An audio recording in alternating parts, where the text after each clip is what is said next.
මෙයාගේ පැටවු ටික වතුරට යට වෙලා එකදින්නේ. ඔකට දෙන්න ඔකී අරයයි. අර කොතනින් තියන්නේ කටින් හපලා අරයයි. ඔහොම තියන්න උතනින්. කැමති යන අරයයි. ඔහොම තියන්න.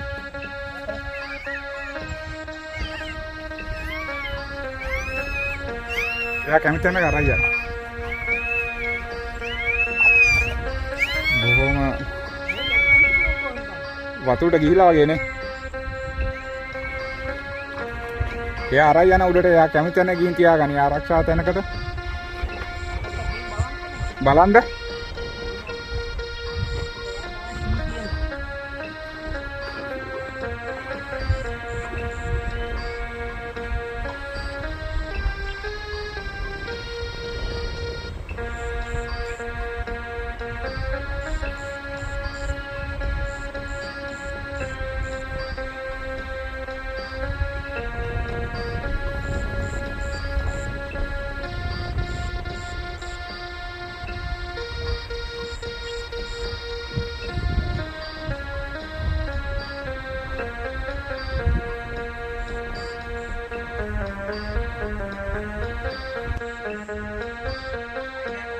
නෑ ඔච්චරයි. තව කෙනෙක් ඉන්නවනේ.